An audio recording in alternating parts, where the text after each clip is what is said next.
Okay, bird cage trap. So this is how it works. Let's install the counterweight. So for example, this is the bird. And by the way, I add a room inside that there is four doors, a one-way passage. If the bird will come inside, they can never go out. So okay, for example, this is the bird. Let's double check the counterweight. Okay, so now again,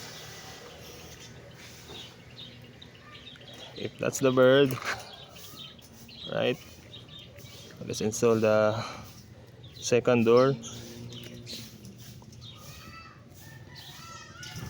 Oh, sorry. This is easy to install and easy to release. This cage is for catch and release project. Then install the counterweight. And then for example, this is a bird again. Right? So for travel, remove the counterweight. And that's it.